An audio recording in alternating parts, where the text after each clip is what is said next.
Greetings on World Environment Day. World Environment Day is today, 5th of June. But can we pause, not for a minute, that would be too long, but a few seconds and think which day is not Environment Day or which day should not be celebrated as the World Environment Day? Probably the times in which we live today, or we see, or we experience, gives us less reasons to rejoice or to celebrate the Environment Day on Earth today. Because as the studies point out, as the opinions go by, or as the policies or activists demonstrate or dictate, that probably we aren't treating our environment and the mother well enough.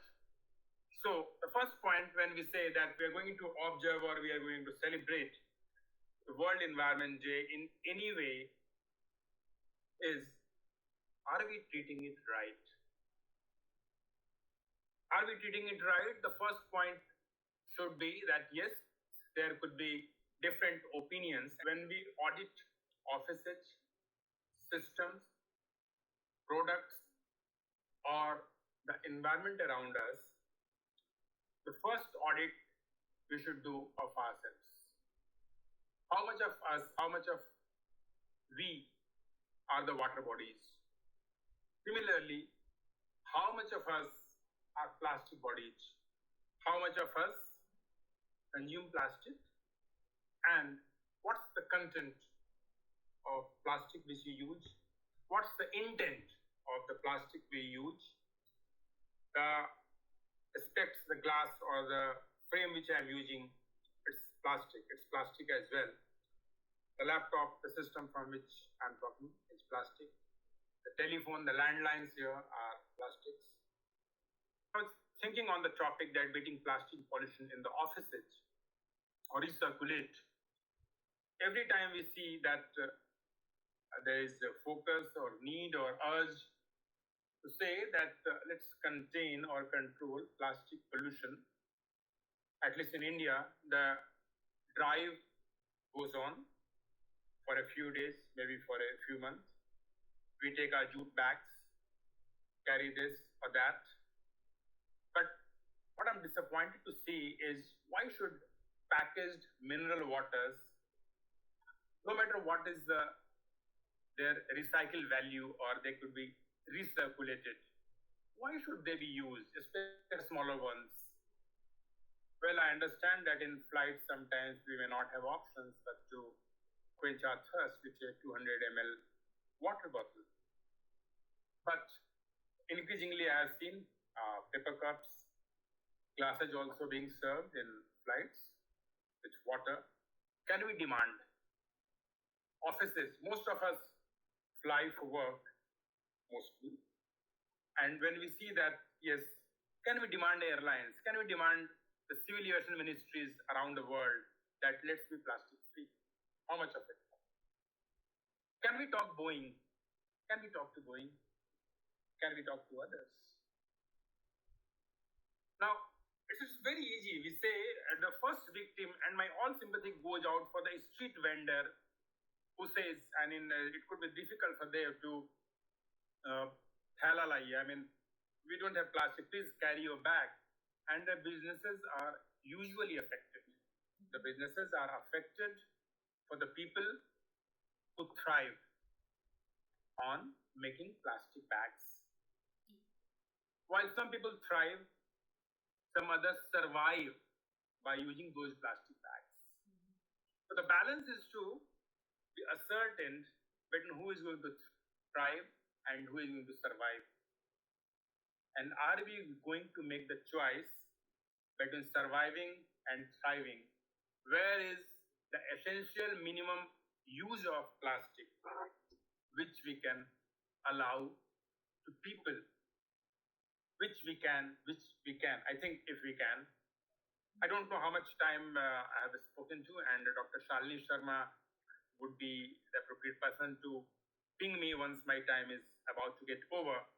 But when I think on this issue, I think very passionately that we were making the policies. The first right is the right to live. And the first right is the right to live. The second right should be the right to living, by whatever means. Unless we are providing those kind of services or systems or atmosphere where people can survive with being plastic neutral, can we force it?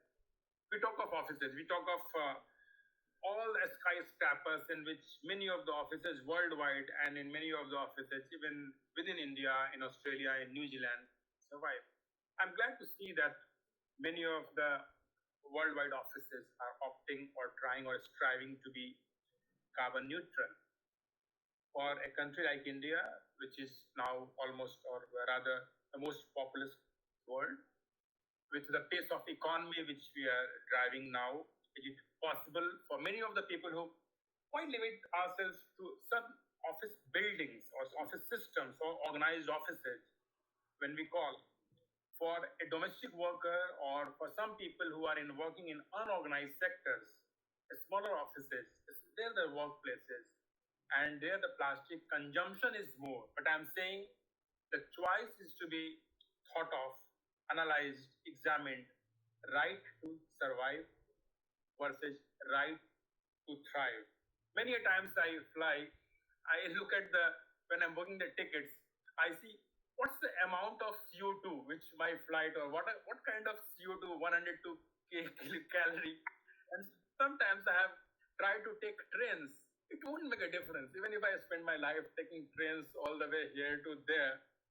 And when many people show that how many flights are there over Europe, how congested it is, on the most congested space, airspace, how much is that is essential, and how much, I mean, we need to think of when we plastic is essentially integrated not only in terms of our living, our working, our spaces to work, our homes, but the economies the way they have been designed today, with most of the world or a large part of the world being developing or struggling for providing their citizens with the basic means or amenities. It's very important that when we see or we try to understand plastic in offices, the essential work of our focus could also very well expand to plastic within the offices, but people don't live in offices unless they are forced to compelled to in some situations. The plastic message should go and travel beyond offices. Habit can be formed if alternatives are there. I tried using a metro for commuting to work many a days. Some 15 years back, I took a cycle ride around the Connaught Place of Delhi when I was working with the Commonwealth Games. And today also I was first thought that, no, let me wear a shirt which has got only cycle. But then I thought that could be a political message. And I thought cycling. But there are cycle tracks. There's no cycle tracks. Yeah. The cycle tracks which were there, I want to commute to my place of work, wherever it is, on cycle. Yeah. I'll come to cars when we finish this round of discussion on my points. How much plastic cars used for people who come to offices? So why limit our plastic pollution to within offices? Why not have a 360 view? So with these words, I request Dr. Sharma to allow me a break, and I'll be most delighted to hear Dev and Sharma. Thank you, Mr. Ranjeet Sinha. And with this, you heard the first speaker of the day, Mr. Ranjeet Sinha. Myself, Dr. Shalini Sharma, Director of Krystahl. I welcome you on board on this very first celebration after the formation of the Krystahl on this World Environment Day. Today's theme of this event is recirculate. The recirculate is the theme that's telling us about the circular economy and climate change. That's the solution to beat the plastic pollution, and that's very theme that we are talking to all of you today. Before I take you across the recirculate and the circular economy, that is a circular economy label for offices, hotels, organizations and businesses, I will I will talk to you about the recirculate in length and breadth today. But I welcome our speakers, Mr. Ranjeet Sinha and Mr. Dave Rouse. Hello. Mr. Ranjeet Sinha is the advisor for the Government of India, very much contributing through his organization for the public good, formation of the policies for the public good. And we are having Dave Rouse, who is the CEO of the organization called CarbonClick, based in New Zealand. So with this, I hand over to Dave Rouse. Now, I will edit this part actually. But when we are talking today about recirculate, the theme that is in between where Mr. Ranjeet Sinha was talking was the initial part of the problem, that what the problem is and how the solutions can be brought about. Then we are having Mr. Dave taking it ahead and talking about that how the solution can be found and what kind of solutions are available across the world.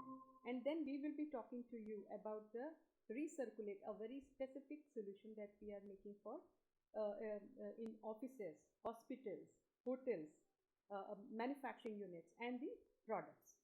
So let's go and hear Dave now. Thanks very much, and I really enjoyed hearing from Ranjeet. Thank you very much. So my original focus was on plastic being the biggest challenge that we face today in the environment. Now, more recently, I've migrated that focus into climate tech because although plastic is still very close to my heart, I saw climate change as being irreversible and even more urgent, more of an emergency. Not to say that the plastic problem is not also an emergency. I'd set up a charity with some others about 9 years ago called Sea Cleaners, and that was around extracting plastic back out of the marine environments.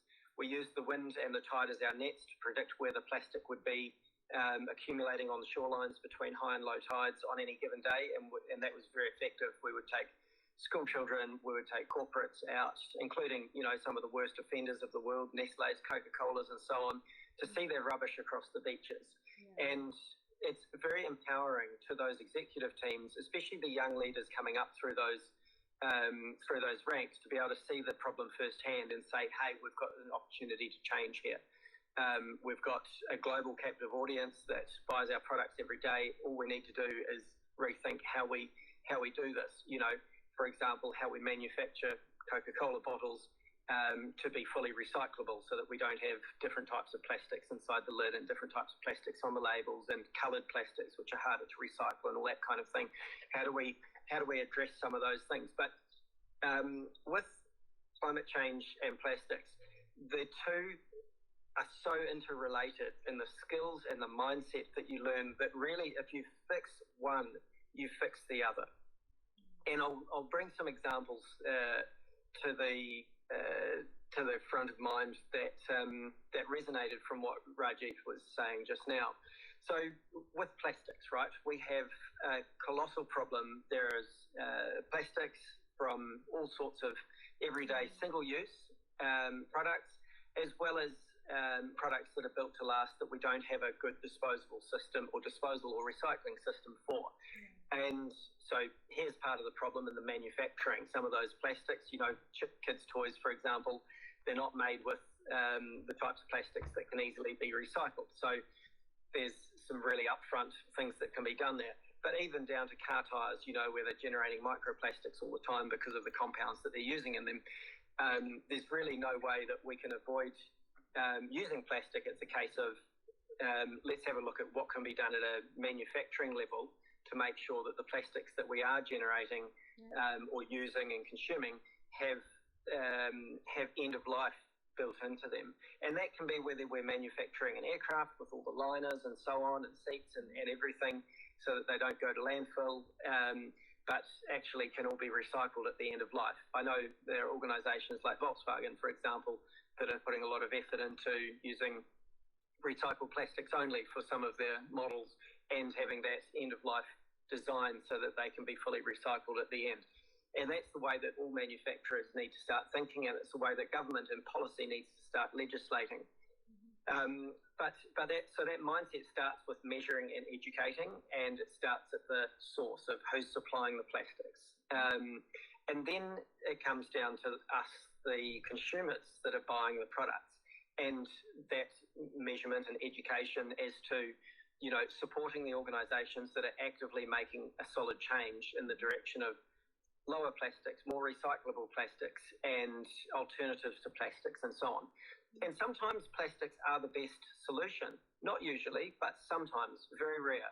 So that could be in aircraft, for example, where plastics are light and strong, and so you have much lower carbon emissions using plastics than you do with glass or metal for your cutlery and so on.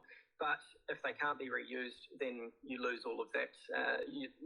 Benefit. But so the reduction is a really important part. So we talked about measuring and educating. The next piece is reduction and recycling and reusing. And this is where we say single use versus reusable is quite a big and important issue. And it's important that we are reusing them properly. So for example, I was part of one of thousands and thousands pushing for the removal of single-use plastic bags, or the banning of them in New Zealand. Yeah. And, to follow the likes of California, who were, I believe, the first to implement that rule. Now, a single-use plastic bag has not very much plastic in it. It looks like a jellyfish when it goes into the water, so it suffocates sea life and things, and it blows around, so it's quite a problem from that. It's quite hazardous to handle, but there's not actually a lot of plastic in it, so that makes it difficult to recycle. You've got to collect a lot of small single-use plastic bags to make something useful. So then you come into the reusing, so taking reusable bags that are made out of plastic, which is the next best thing. But generally, there's somewhere between 1,000 to 2,000 single-use plastic bags worth of plastic in that reusable bag. So you've got to make sure that you're actually going to reuse that bag 2,000 times to be net neutral on plastic compared with single-use, knowing that at least you've now got a less harmful product in circulation. So there are considerations there. And also, what can you do with, if you can't reuse it that many times, can you recirculate that so that within your house or within your flat, everybody is using the same bag, so it gets fully utilised? And this is the example of taking a metro or versus having a car. Are you doing something that's, you've got a car that's sitting there for 22 hours of the day doing nothing, versus taking public transport, which is being fully utilised. Those are the kind of ways that you can reduce and share the load with more people. And then reusable cutleries and things like that. So on an aircraft, instead of having a cup and pouring from a big plastic bottle into a cup, at least can you give people a reusable cup that's theirs for the whole flight, that gets washed afterwards and reused and so on, to cut out some of that plastic waste. And then with the plastic waste, because you might find that the big plastic bottles are or maybe the 10-litre refillable bottles are the best way to get water onto aircraft and dispense water in aircraft. What happens with them at the end of life?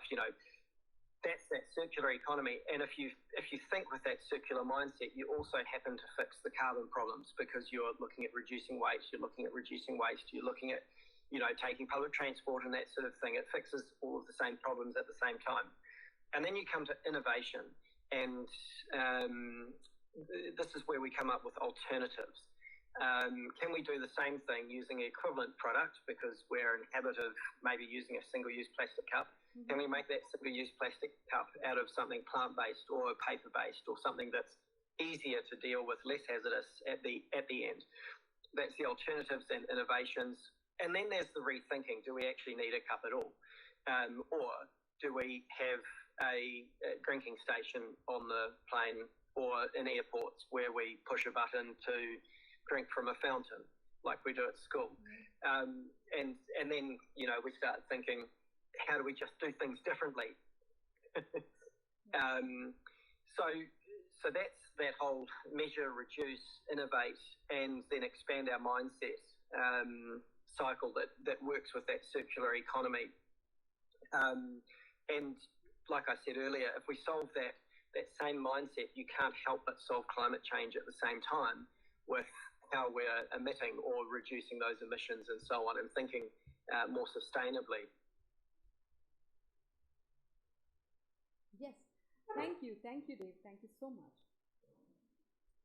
So, just a question. Would you like to share a little bit more about CarbonClick, where you have designed a mechanism for flights or anybody flying through any airline, they can go carbon neutral? A very brief, a very quick insight into your innovation. That would be great. Yeah, absolutely. So climate change is the biggest challenge that we face today, because it's the biggest threat to humanity, to our survival, and to our livelihood. We've seen what happens with extreme weather.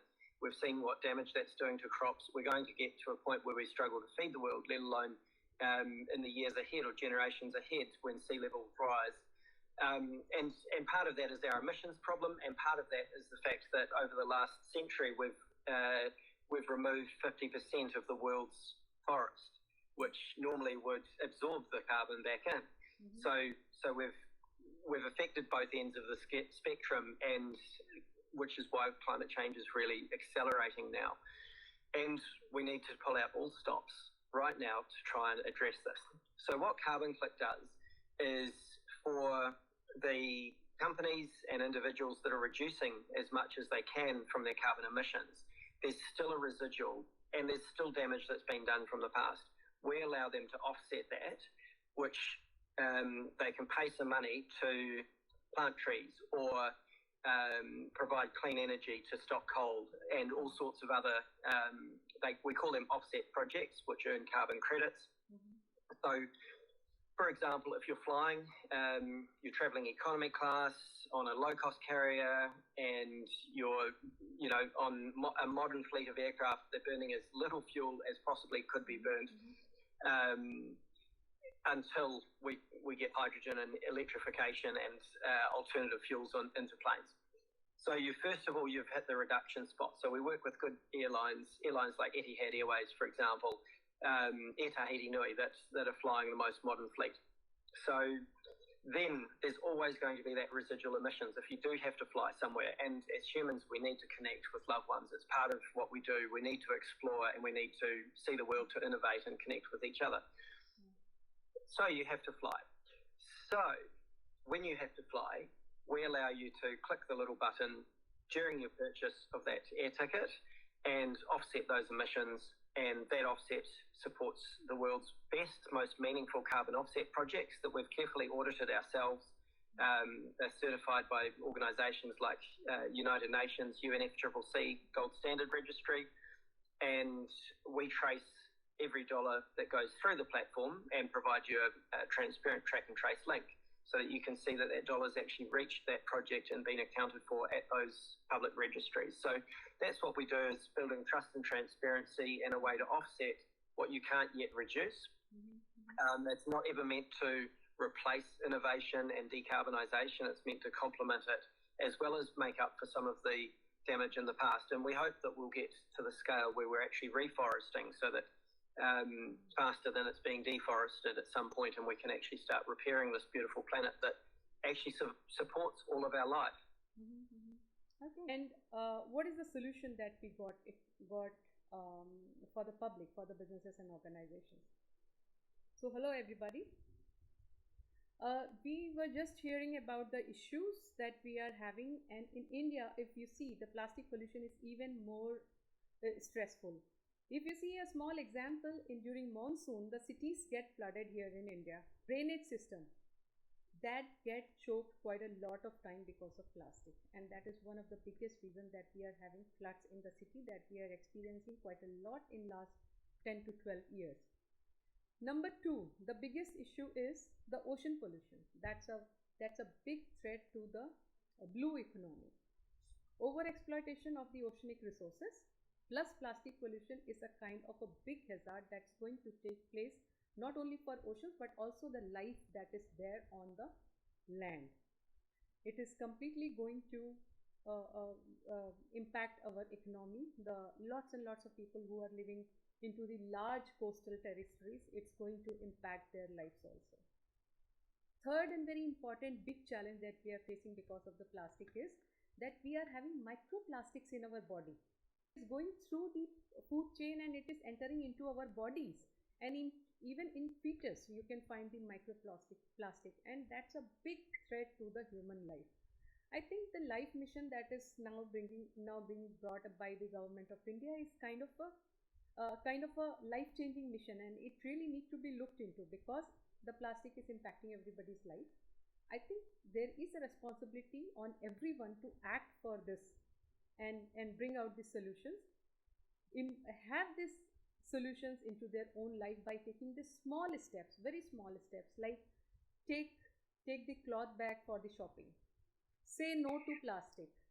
Then what you can do further is very important in everybody's life, especially in the society, in residential societies, in apartment. Please implement three bin system, that is red bin, green bin and blue bin. It is very simple, and though everybody is thinking that it is quite difficult, but it is just that you need to stretch your hand. Instead of putting your all the garbage into one bin, put three bins. Just stretch your hand, segregate all the recyclables and non-recyclables, and start sending the segregated waste to your municipalities. I can bet that the municipalities will start taking the action when they will see themselves that the segregated waste is coming. Going further ahead, when the municipalities will see the segregated waste, they will get enthused for setting up their own recycling unit because they know that there is money in it. Setting up the segregation system, baling system and sending it to recycling is having quite a lot of money in it, and municipalities can make an additional business out of it. Just putting a small manpower resources of one or two people, a lot can be done within municipalities by the municipalities, and it can be an earning stream for them. Now what we are doing here, we are talking about the individual level action, we are talking about the governance level of solution for the cities. Now what we are doing at the Krystahl is we are taking a step ahead in the same direction, and we have a recirculate that is called as eco-label. Eco-label for the businesses, for the organizations, for hospitals, for hotels, for airports. Those who want to go zero waste, want to step ahead towards circular economy, and then want to go and prove themselves as a plastic neutral organization.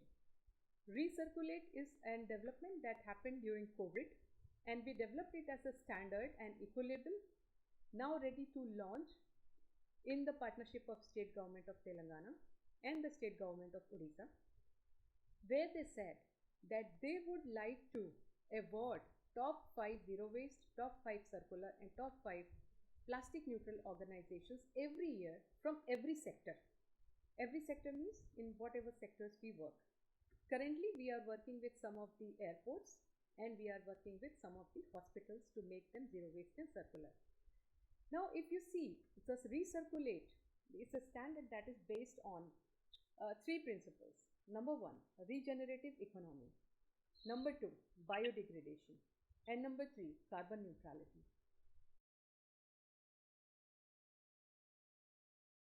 Recirculate is something that is a solution for beating the plastic pollution for every organization, for every office.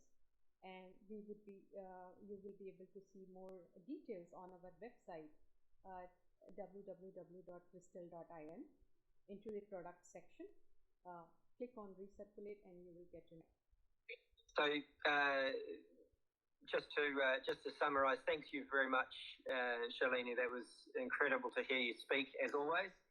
And I think you mentioned something that resonated with me. When you go to the supermarket, what can people do? Yeah. When you spend money is when you have the impact, whether it's on plastic, on the environment, whatever. So just think, whenever you're about to get your card out and spend money, that's the time to think, what impact am I having? And you need to have a look at everything. So when I go to the supermarket, generally speaking, I will pull the plastics off any fruit that I have to buy, and I'll leave it at the supermarket with a little note.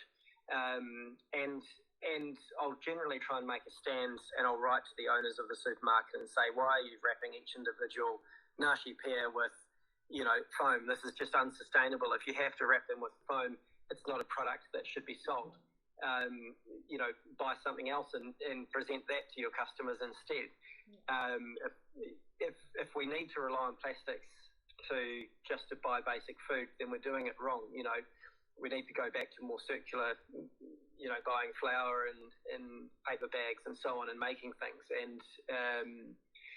And what can we do there that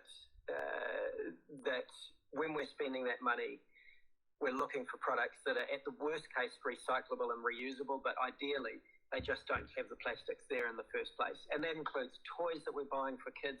Why are we buying so many plastic toys? Especially if they're not recyclable. There's better things that we can be doing for our children that protects their future and brings them enjoyment as well. Yeah. That's right. So, but the lesson, moreover, that every one of us need to learn is that it is avoidable. There was life even before plastic. So I don't think that there is something that can't be done. Yes, plastic can be, it is a good innovation, we can say, but it can be limited to the areas where exactly it is required. It's not required in every walk of life. So with this, we are at the conclusion of today's webinar. I will take it to Mr. Ranjeet Sinha to kindly share his words and thoughts for the day. In the mission life, which was announced on October 20th, 2022 in India, in Gujarat, one of the examples Honorable Prime Minister gave, and which I would like to quote here, is that people, even when go to gym, to burn few calories, they take vehicles which take couple of liters of gasoline per kilometer.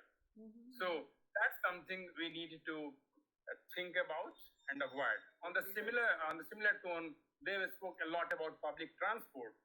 Now in India, when we are transitioning on the EV mode, the question is, when people are using the radio cabs or the app-based taxis, in the Parliament of India also many times parliamentarians use shared cabs. And the question is why ministers and senior level functionaries in the government cannot take app-based cabs for their way to work. So my appeal would be to Honorable Prime Minister of India is to think, allow to some people on an experimental basis, why can't people take in senior levels of government, ministers where there is no security threat, and I'm sure there is a very few where there is security threat, to take and use, if not public transport, shared cabs to work. There can be app-based taxis which can be devised, designed, which can help senior level. Give everyone a Mercedes that way. But if that can be on an app-based need and requirement where pool will only cater to different levels in government, ministers and senior levels of bureaucrats, probably we will take a step further in terms of cutting costs on production, need and procurement of cars. I know the car-based economies are usually taken as measure of success, so many cars are sold, but they won't be able to make understand in what I say in Hindi. But what I feel that a car-based economy is a bekar economy. If we just can't link everything to the success number of cars. Prime Minister Narendra Modi is a visionary. He works with people's wishes and thoughts and input so many times on MyGov and many other platforms. So glad and so inspiring that he asked for suggestions and inputs. Urged to Honorable Prime Minister of India to think of a system where senior level ministers and bureaucrats can also take and use app-based services which could be exclusively designed for senior levels in government. Probably that way we will do a little more to help the environment and the mother earth. Thank you, sir. Thank you so much. And with this, we are on the conclusion of the web event today. And I thank Mr. Ranjeet Sinha for being with us today and providing us his precious time.